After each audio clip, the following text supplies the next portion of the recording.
नमस्कार दोस्तों, मैं अनिल गुलिया एक बार फिर से आपके अपने YouTube channel maths with Anil Gulia में आप सभी का स्वागत करता हूं। मुझे उम्मीद है दोस्तों आप सब ठीक हो और कंटिन्यू वीडियो को देख रहे हो और आपको पसंद भी आ रही है। दोस्तों मैं जो भी अच्छे क्वेश्चन हैं जो CGL में आए हैं, CHSL में आए हैं या CPO में आए हैं, उन सभी का कलेक्शन आपके सामने पेश करता हूं ताकि आपको ना क्वेश्चंस ढूंढने ना पड़े और जो भी आपके डाउट होंगे ना वो सारे क्वेश्चंस इस क्लास में कंप्लीट होते चले जाएंगे। और मैं कोशिश ये भी कर रहा हूं कि आपको एक ऑफलाइन की तरह पढ़ाया जाए ताकि आपका जो कॉन्सेप्ट है ना वो क्लियर हो जाए। ठीक है, एवरेज टॉपिक कर रहे थे, 4 पार्ट मैंने बना दिए। जो भी भाई इस वीडियो को पहली बार देख रहा है वो चैनल को सब्सक्राइब कर लीजिए। ठीक है, और पीछे जो भी वीडियो मैंने बनाए हैं उन सभी को भी आप देखिए ताकि आपका जो कॉन्सेप्ट है वो क्लियर हो जाए। स्टार्ट करते हैं अपने एवरेज के टॉपिक को एक नए क्वेश्चन के साथ। देखो दोस्तों, क्वेश्चन मैंने पहले इसलिए लिख लिया ताकि आपका समय बच जाए। क्वेश्चन है the weight of 9 members out of 22। इसका मतलब यहां तक अगर मैं समझाना चाहूं तो 9 सदस्यों का वजन कितने में से 22 में से आउट ऑफ 22, 22 में से 9 सदस्यों का वजन। ठीक है भाई, उसके बाद कहा आर मेजर्ड कंजिक्यूटली, यानी उनको मापा जाता है लगातार, and there average weight is calculated, और उसके बाद प्रत्येक का मापा, उसके बाद एवरेज वेट निकाला, तो उसके बाद after each member is weighted, average weight निकाला गया। तो if average weight increase by 1 kilogram, तो प्रत्येक बार क्या है कि 1 किलोग्राम औसत वजन बढ़ जाता है। ठीक है, how much heavier is the 9th person than the first one, जो 9वां व्यक्ति है वो पहले व्यक्ति से कितने किलोग्राम वजन में ज्यादा है। ठीक है, मैं एक बार हिंदी में कंप्लीट स्टेटमेंट बोल देता हूं, अभी तो मैंने इसको कन्वर्ट करके बोला है। क्वेश्चन ये आया था 22 में से प्रत्येक 9 सदस्यों के वजन को लगातार मापा जाता है और प्रत्येक सदस्य के वजन के बाद उनके औसत वजन की गणना की जाती है। यदि हर बार औसत वजन 1 किलोग्राम बढ़ता है तो पहले वाले व्यक्ति की तुलना में 9वें व्यक्ति का वजन कितने किलोग्राम भारी है। ये आपके समक्ष ऑप्शन लिखे गए 16, 18, 20 और कितना भाई 30। दोस्तों देखो, बहुत से बच्चे इस क्वेश्चन को एक्स लेके काम करेंगे। दोस्तों मैं आपको बिल्कुल वो वे बता रहा हूं जो आपको एग्जाम में यूज करना होता है, और उसके बाद आप इस क्वेश्चन को अगर मैं आज बता दूं तो आप कहोगे सर ये तो 2 सेकंड का क्वेश्चन होगा। देखो दोस्तों, अब कुछ बच्चे यहाँ क्या करेंगे, पहले व्यक्ति के वजन को x मानेंगे, x + 1 x + 2 ऐसे ही तो इंक्रीज करते रहेंगे तो बहुत ज्यादा हो जाएगा। एवरेज वेट को मानेंगे। पहली बात देखो, 9 व्यक्तियों की बात होगी और पहले से 9 में तक बताना, इसका मतलब इस 22 की तक कोई यूज ही नहीं है। इसकी जगह 32 देते, 42 देते, 52 देते, क्योंकि हमें जो काम करना वो सिर्फ पहले व्यक्ति से 9वें व्यक्ति तक के वजन का काम करना, तो इसका मतलब इस 22 का कोई यूज नहीं था। अब x की बजाय और यानी एवरेज की बजाय कुछ मानने की बजाय मैं मान लेता हूं कि पहले व्यक्ति का जो वजन था ना वो 1 किलो था, तो इसका मतलब कुल योग भी 1 किलो होगा। अब उसने एक बात बोली, ध्यान से समझना, कि जब अगले व्यक्ति का वजन जोड़ा जाता ना तो जो औसत है वो 1 बढ़ जाता है हम हर बार। तो आप कहोगे ये तो पहले व्यक्ति का, एक व्यक्ति की बात हो रही थी, जब दूसरा व्यक्ति इसके साथ शामिल होगा तो जो औसत है, ये मैं एवरेज लिख रहा हूं, ठीक है भाई, और ये कुल वजन। एवरेज अगर 1 किलो का था तो एवरेज स्टार्टिंग में 1 ही होगी। अगर अब एवरेज 1 से 2 होगी क्योंकि 1 इंक्रीज होगी, तो आप कहोगे, ध्यान से समझना भाई लॉजिक को, पहले व्यक्ति का वजन 1 किलो था और आज 2 व्यक्तियों का वजन 2 किलो हो गया, इसका मतलब औसत में 2 हो गया। तो छोटे भाई 2 बच्चे 2-2 रुपए लेकर बैठे तो कुल रुपए कितने हो गए 4। इसका मतलब 1 रुपए इसके पास था, तो जो दूसरा व्यक्ति आया उसके पास कितने रुपए थे 3 रुपए थे। हाँ या ना? आप कहोगे इसका मतलब उसका वजन कितने किलो था 3 किलो था। अब उसके बाद अगर मैं बात करूं तो आपको होगे सर जो औसत है, अगला व्यक्ति जब आएगा तो फिर से 3 हो जाएगी, क्योंकि 2 से 1 इंक्रीज होगी तो कितनी हो जाएगी, 3 हो जाएगी। इसका मतलब आप एक बात बताइए, अब यहां बंदे कितने होंगे, 3 बंदे, और 3 बंदों का औसत 3 है, तो कुल योग कितना होगा, 9। इसका मतलब देखो ये तो बंदे तो यहाँ आएंगे, इसका मतलब पहले बंदा 1 किलो का, दूसरा 3 किलो का, अब ये बंदा कितने किलो का हुआ, आपको सर 3 तिया 9 रुपए होने चाहिए थे, 3 और 1 4 रुपए पहले ही थे, इसका मतलब ये बंदा कितने किलो का आ गया होगा, 5 किलो का आ गया होगा। आया ना, क्वेश्चन का आंसर तो यहीं से निकल सकते हैं। अगर आप एक सीरीज देखोगे, चलो मैं एक और दिखा देता हूं आपको, अगर एक और बंदा मैं इंक्रीज करता हूं तो आज औसत 3 से 1 बढ़कर कितना हो जाएगा, 4 हो जाएगा। तो आपको सर 4 हो जाएगा, तो आज बंदे भी 4 हो जाएंगे, 1 2 3, और ये चौथा बंदा जो नया है वो मैंने इस रेक्टेंगल में देख लिया। ठीक है, आपको सर इन चारों का वजन जो है ना वो 4 गुणा 4 होगा, क्योंकि औसत 4, ये एवरेज है दोस्तों 4, और 4 गुणा 4 कितना होगा, 16। इसका मतलब ये 3 5 3 8 और 1 9, इसका मतलब पहले का 1, दूसरे का 3, तीसरे का 5, जो ये बंदा ऐड हुआ इसका वजन ये तो चेंज होगा, 5 3 8 और 1 9, इसका मतलब इसका वजन कितना आ गया, 7। देखो आप एक चीज ध्यान से देखना, इस लाइन को देखिए, यहां एक सीरीज बनेगी, एक पी सीरीज बनेगी, 1 3 5 7, ऐसे ही है पी सीरीज बनेगी। अब उसने कहा पहले व्यक्ति का वजन 9 में से कितना ज्यादा होगा। आप एक बात बताइए, अगर मैं देखूं तो गैप कितने का हो गया, 2 का, यहां पे भी गैप कितने का हो गया, 2 का। अगर मैं तीसरे व्यक्ति को देखूं तो तीसरा व्यक्ति पहले से कितने किलो ज्यादा है, आपको 4 किलो ज्यादा है, 4 किलो ज्यादा, हाँ या ना। अगर मैं बात करूं चौथे व्यक्ति की तो पहले से कितने किलो ज्यादा है, 6 किलो ज्यादा है।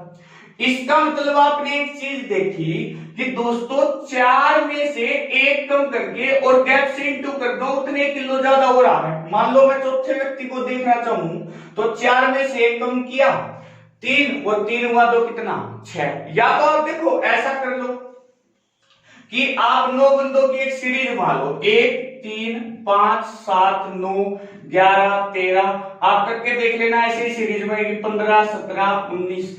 इस तरीके आप देखो 1 2 3 4 5 6 7 8 9, 9वां बंदा यही था, 17 में से 1 गया, आंसर कितना हो गया, 16 किलो। 17 में से 1 गया, आंसर कितना हो गया, 16 किलो। इसका मतलब जो औसत वजन है वो 16 किलो ज्यादा होगा। अगर आप ऐसा नहीं समझ पा रहे, आपको ये सीरीज नहीं लिखना चाहते दोस्तों, तो वो चीज मैं आपको समझा रहा था अभी। आपने देखा अगर आपको तीसरी संख्या का वजन निकालना है तो 3 में से 1 कम किया 2, और 2 गुणा 2 कितना हो गया, 4। इसका मतलब 9वें व्यक्ति का वजन निकालना है, कितना ज्यादा है, तो 9 में से 1 कम करो कितना, 8, और 8 का दुगना कितना होगा, 16। तो आप 2 सेकंड में बता सकते थे अगर आपको इस तरीके से करना। अगर आप एक्स मान के करोगे तो दोस्तों क्वेश्चन इतना टिपिकल हो जाएगा, आपसे हो ही नहीं पाएगा। ठीक है दोस्तों, उम्मीद है कि एक अच्छा क्वेश्चन आपको अच्छे तरीके से समझाया गया है और आपको समझ आ गया होगा। चलो अगले क्वेश्चन की बात करते हैं और कुछ नई ट्रिक देखते हैं। ये एक क्वेश्चन आया था वो मैंने आपको करवा दिया, ठीक है। अगर मैं बात करूं अगले क्वेश्चन की, तो अगला क्वेश्चन आपके सामने मैं लिखता हूं, पहले आप ट्राई करेंगे। आसान है दोस्तों, देखो कॉन्सेप्ट वही है लेकिन पढ़ाने का तरीका अलग अलग होता है, ठीक है। ये चीज नहीं है कि आप 50 टीचरों से पढ़ोगे भाई, ये नहीं होता कि कोई भी टीचर अलग क्वेश्चन लेके आ रहा है, नहीं, टीचर कोई अलग क्वेश्चन लेके नहीं आ रहा, टीचर के पास क्वेश्चन वही है। आप किसी से भी पढ़ते हो, बड़े से पढ़ते हो छोटे, लेकिन सिर्फ क्या होता है, तरीका अपना अपना होता है, समझाने का तरीका होता है। कोई टीचर जल्दी से बता के चला जाता है, सोचता बच्चे को ये बात बताओगी, कोई टीचर बच्चे के डेप्थ में जाके बच्चे को ये बात नहीं बता, वो बता देता। तो आपके लिए अच्छा वही है जिसका आपको कंटेंट समझ आ गया, ठीक है। अगले क्वेश्चन की बात करता हूं।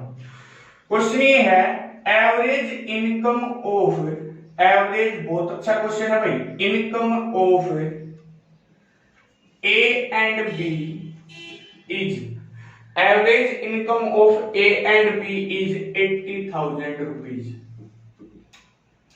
and average income of B and C is average income of B and C is 78,000 rupees, 78,000, and average income of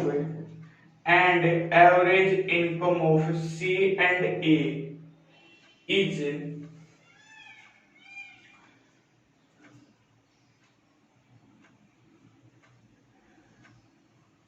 75,000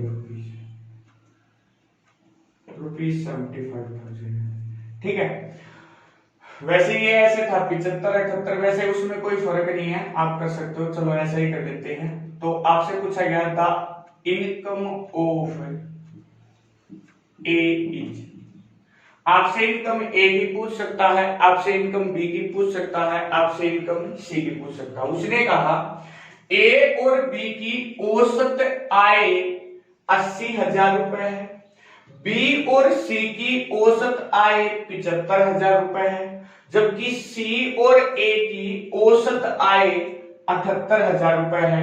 तो ए की आय बताइए, आपसे पूछ सकता है ए की आय बताइए, बी की आय बताइए, सी की आय बताइए। दोस्तों देखो, अब इस क्वेश्चन को करने का तरीका अगर मैं बात करूं, ए और बी की औसत आय 80,000 है, तो आपको सर 80,000 लिख लिया, लेकिन ये 80,000 गुणा 2 कुल आय होगी ए और बी की, क्योंकि औसत है, दो बंदे हैं, दोनों के पास 80,000 रुपए हिस्से में है, तो 80,000 गुणा 2 कितना हो गया, 1,60,000। आपको सर बी और सी की, ध्यान से समझना भाई, बी और सी की अगर मैं बात करूं, आपको सर 75,000 है, और सी और ए की अगर मैं बात करूं तो आपको कितना है, 78,000 रुपए।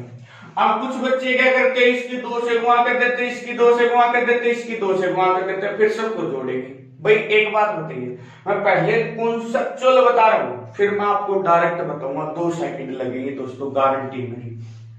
2 सेकंड से ऊपर इस क्वेश्चन में लग जाए तो आप बता देना।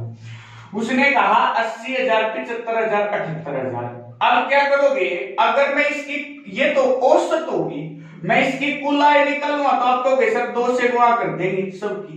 भाई इन दोनों की कुल आय आ जाएगी, इन दोनों की कुल आ जाएगी, इन दोनों की कुल आय आ जाएगी, हाँ या ना। अब एक बात बताओ, अगर मैं इन सभी को जोड़ूंगा तो आपको सर ए और ए 2 बार, मैंने 2 से गुणा क्यों नहीं की उसका रीजन बताऊंगा। तो आपको सर इनको जोड़ूंगा तो ए और ए 2a, बी और बी 2b, और सी 2c, तो 2a 2b और 2c, और इनको जोड़ूंगा तो आपको सर 2 गुणा 80,000। या एक बात बताओ, क्या मैं 2 कॉमन ले लूं तो आपको सर 80,000 प्लस 75,000 और प्लस कितना भाई 78,000, यही तो बचेगा, हाँ या ना। अब आप एक बात बताओ, इसमें से भी तो 2 कॉमन आ जाएगा, 2 2 और 2, तो यहां बच जाएगा a प्लस बी प्लस सी, और 2 से क्या कट जाएगा 2। अब ये स्टेप कुछ बच्चे यहाँ एग्जामिनर ऐसी कैलकुलेशन दे देगा, पहले 2 से मल्टीप्लाई करेंगे, फिर 2 से डिवाइड करेंगे। अगर दोस्तों कभी आपको ए बी और सी की कुल आय निकालनी हो, क्वेश्चन ये दिया जाता है ए और बी और सी की कुल आय बताइए, या ए बी और सी की औसत आय बताइए, तो आपको क्या करना है डायरेक्ट, क्योंकि मैं हर क्वेश्चन आपको करवाना चाहता हूं। ए बी और सी की अगर कभी भी ऐसा क्वेश्चन आ जाए, आप टाइम एंड वर्क में भी एक क्वेश्चन करते हो, ए और बी मिलकर इतने दिन में, बी और सी मिलकर इतने दिन में, सी और ए मिलकर इतने दिन में, तो वहां डबल आ जाता है। ठीक है दोस्तों, और 2 से हम डिवाइड करते हैं हमेशा। तो आपको क्या करना है, इन सभी को जोड़ना। आप जोड़ोगे तो 8 और 7 15 और 7 22, और 8 और 5 कितना 13। इसका मतलब ए बी और सी की कुल आय 2,33,000 आ जाएगी। 2 लाख कितनी आ जाएगी, 33,000। 8 और 7 15 7 22, 8 और 5 13, 22 मतलब 2,20,000, तो एक हो गया, और 13,000 एक, इसका मतलब 2,33,000। अब ध्यान से समझना, उसने कहा ए की आय बताओ। भाई ए की आय बतानी है तो इसका मतलब इसमें से बी और सी की कुल आय घटा दूंगा, ए की आ जाएगी। भाई तीनों की आय है 2,33,000, इसमें से बी और सी को घटा दूंगा तो ए ही तो बचेगा। अब बी और सी की कुल आय 75,000 नहीं है, 75,000 का 2 है तो आपको सर 1.5 लाख होगा, 1.5 लाख होगा तो आपको सर कितना आंसर आ गया 83,000। कितना आंसर आ गया दोस्तों 83,000। ये था पूरा कॉन्सेप्चुअल। इसका मतलब यहाँ पे जाके सबसे पहले काम आपको क्या करना है, तीनों को जोड़ना है। जिसकी भी आय, ध्यान से समझना, जिसकी भी आय आपसे पूछता है वो जिसमें नहीं है उसका दुगना इसमें से घटा दोगे। ये ट्रिक भी कह सकते हो। आपको क्या करना है, सबसे पहले सबको जोड़ना है। जिसकी भी आय इसमें नहीं उसकी आय का दोगुना। अब कुछ बच्चे सोचेंगे सर मैं ये कहता हूं आपको एग्जाम में ये करना ही नहीं है, आपको एग्जाम में ये करना ही नहीं है। आप डायरेक्ट आंसर बता दोगे बिना पेन रखे अगर आप माइंड यूज करते हो। दोस्तों ध्यान से समझना भाई उस ट्रिक को, ठीक है। अगला क्वेश्चन मैं लूंगा, आप देखना 2 सेकंड लगे। क्वेश्चन लिखने में समय ज्यादा होगा, सोल्व करने में समय उतना ही क्या होगा, कम होगा।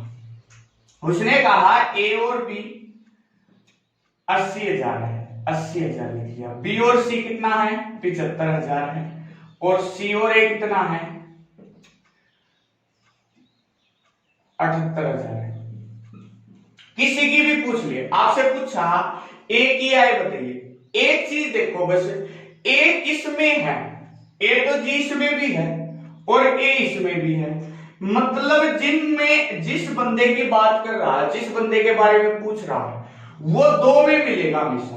उन दोनों को जोड़कर तीसरे को घटा दो, ऑटोमेटिक आंसर आ जाएगा। अब घटाने का तरीका देख लो। कुछ बच्चे क्या करेंगे, इनको पहले उठा के यहां लिखेंगे 80 और 78 और फिर इसको घटाएंगे। भाई एक बात बताओ, मुझे ये दोनों जोड़ने हैं और ये घटाना है, तो 78,000 और 75,000 घटाना, तो यहां मैं ये कह सकता हूं 3,000 बच गया होगा। तो आप कहोगे 80 और 3 कितना 83। जस्ट 2 सेकंड क्वेश्चन, और ये भी लिखना नहीं है, ये आप यहां कर सकते थे माइंड में। आपको पता है कि आय निकाली, ए इसमें है ए इसमें है, इसका मतलब ये घटेगा 78 में से 75 गया 3, 3 और 80 कितना 83। ऑप्शन लगा दोगे 83,000। समझ आएगी बात दोस्तों। जैसे बी की निकालनी होती, बी की निकालनी होती तो आपको ये सर बिल्कुल आसान है। बी की निकालनी है तो देखो बी इसमें भी है और बी इसमें भी है, इसका मतलब ये घटेगा 75,000 78,000 3,000 और कम होगा तो 80 में से 3 गया, बी की आय कितनी आ गई 77,000। बी की आय कितनी आ गई दोस्तों 77,000। उम्मीद है दोस्तों आप समझ पाए। एक क्वेश्चन लिखता हूं, देखो आप जल्दी से बताएंगे, थोड़ा सा चेंज कर देते हैं।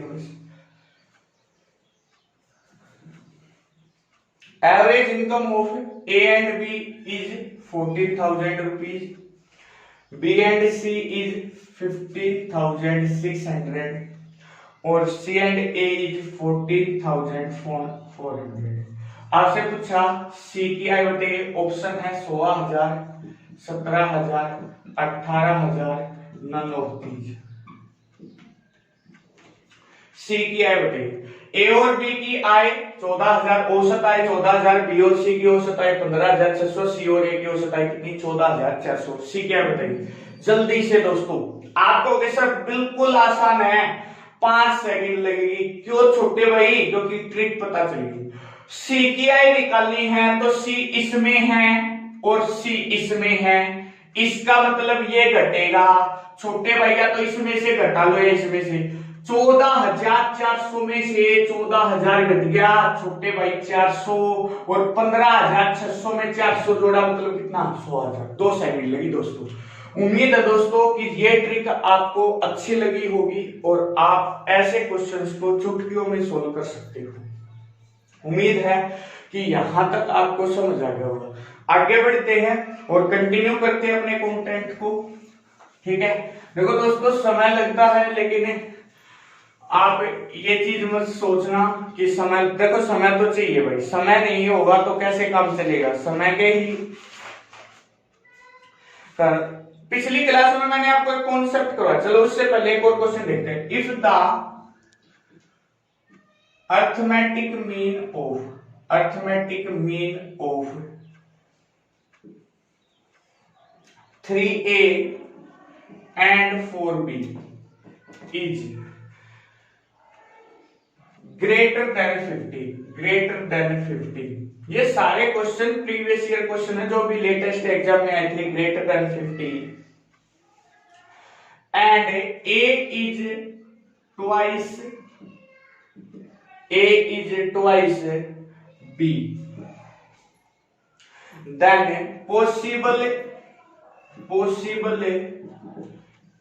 integral value of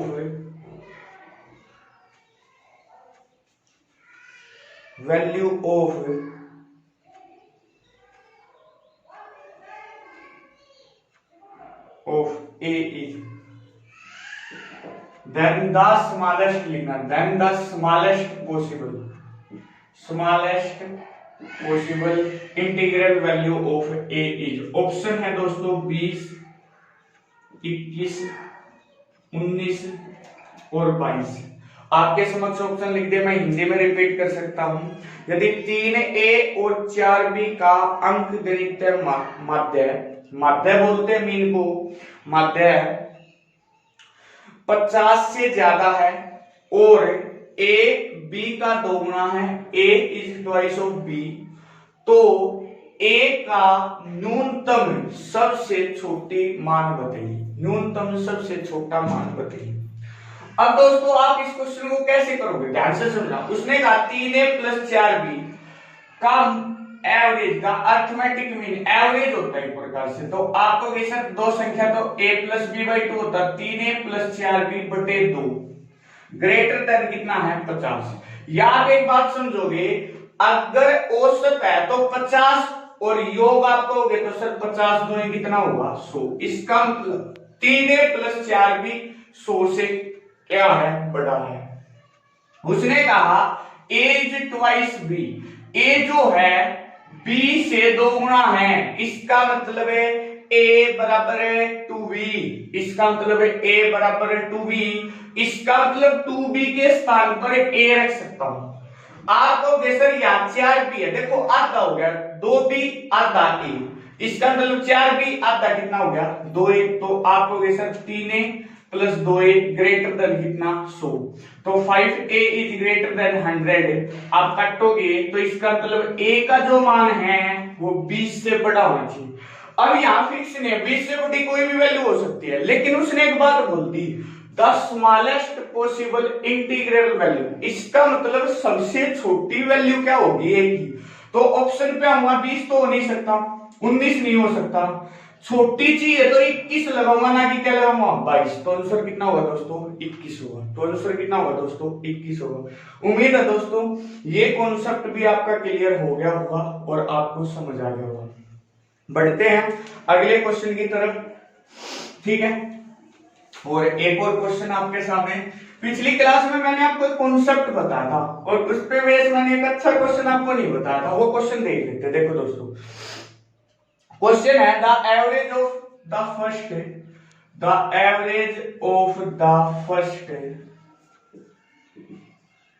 four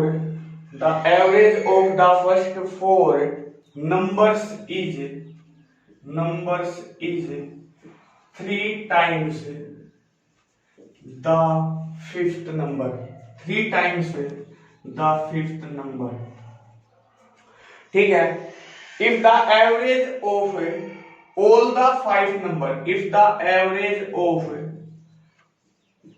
all the 5 number is 85.8, then find out the fifth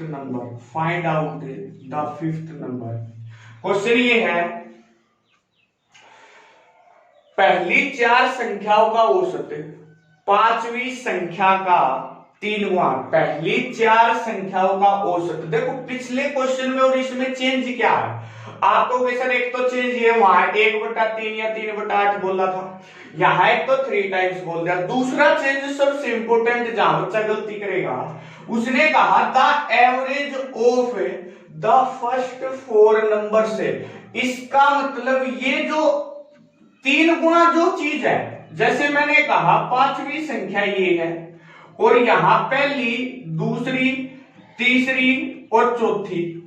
तो ये जो 3 गुणा होगा ना, ये 3 गुणा औसत है, ना कि क्या है, सीधा योग है। समझ आ गई बात? अब मैं देखू, ये इंपोर्टेंट पॉइंट यहाँ एवरेज, एक वर्ड के करंट क्वेश्चन चेंज हो रहा है। The average of the first 4 numbers is 3 times the 5th number. इसका मतलब पहली संख्या, दूसरी संख्या, तीसरी संख्या और चौथी संख्या, पांचवी संख्या का 3 गुणा तो है, लेकिन जो ये 3 गुणा है ये क्या है दोस्तों, एवरेज है। ये क्या है दोस्तों, एवरेज है।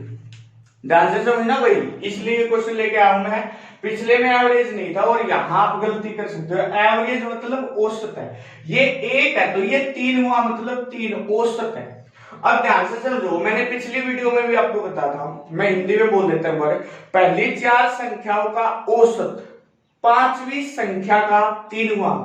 औसत जो है, पहली 4 संख्या है इनका औसत, पांचवी संख्या का 3 गुणा, 3 गुणा बोला 3 गुणा लिख लिया। उन सभी पांचों संख्याओं का औसत, इन सभी जो पांचों संख्या है इनका औसत 85.8 है। इसका मतलब मुझे कुल योग चाहिएगा। आप एक बात बताओ छोटे भाई, मेरे हिसाब से अगर मैं बात करूं तो मेरे हिसाब से 3 औसत है। मैं ये कहता हूं कि 4 बच्चों का औसत 3 है, तो आपको सर कुल योग कितना होगा, आपको सर 4 3 12, आपको सर 4 3 12 होगा। इसका मतलब है कि इनका कुल योग 12 होगा और इस पांचवी संख्या का 1 ही रहेगा, इस पर कोई फर्क नहीं होगा। छोटे भाई मेरे हिसाब से 12 और 1 13, कुल योग 13। आप एक बात बताइए, उसका हिसाब हमेशा ऊपर। भाई एक बात बताओ, 85.8 तो औसत है और बच्चे कितने हैं, 5 है, तो आपको सर कुल योग तो ये होना चाहिए। भाई मेरे हिसाब से कुल योग 13, उसका हिसाब हमेशा ऊपर, तो आपको सर 85.8 औसत है 5 बच्चों का। यहां से एक रेशो की वैल्यू निकाला, पॉइंट हटेगा तो नीचे 10, 13 6 78, 7 13 6 78, 5 2 10, आपको एक रेशो की वैल्यू कितनी होगी, 33। आपसे पूछा पांचवी संख्या बताइए, एक ही यूनिट में बैठी है, तो इसका मतलब 33 गुणा ये कितना होगा भाई, 33। 33 गुणा ये कितना होगा दोस्तों, 33। उम्मीद है दोस्तों ये क्वेश्चन भी आपको समझ आ गया होगा। ठीक है, मैंने क्या कहा, औसत कहा, औसत कहा तो 3 गुणा, और औसत है तो 4 बच्चों के पास 3 रुपए, तो 12 होगी, 12 हो गए दोस्तों। 12 रुपए यहाँ थे, 1 रुपए यहाँ, तो कुल कितने हो गए, 13। मैं समझाने के लिए रुपए बोल रहा हूं दोस्तों, समझ आएगी बात। अगर मैं बात करूं, चलो एक क्वेश्चन आपको दे देते हैं या करवाई देते हैं, ठीक है, फिर अगली क्लास में मिलते हैं इस क्वेश्चन के बाद। दोस्तों अगर आपको वीडियो अच्छी लग रही है, जो भाई पहली बार देख रहा है, तो मैं बिल्कुल बेसिक टू एडवांस लेवल पढ़ाता हूं, ठीक है। और आप चैनल को सब्सक्राइब कीजिए, ज्यादा से ज्यादा लाइक कीजिए, शेयर कीजिए, ठीक है। आपके समक्ष एक क्वेश्चन लिखा है, चलो आपके लिए होमवर्क है, the arithmetic mean of the following numbers. एक बार लिखा गया है, दो बार लिखा गया है, कुछ बच्चों को इसका आंसर भी याद होगा, लेकिन दोस्तों मैं आपको बिल्कुल कॉन्सेप्चुअल और इसका जो भी लॉजिक है ना, जहां से ये चीज उत्पन्न हुई है, वो फॉर्मूला बनाया गया है, मैं वो सारी बातें आपको बताऊंगा। अगली वीडियो तक आप वेट कीजिए।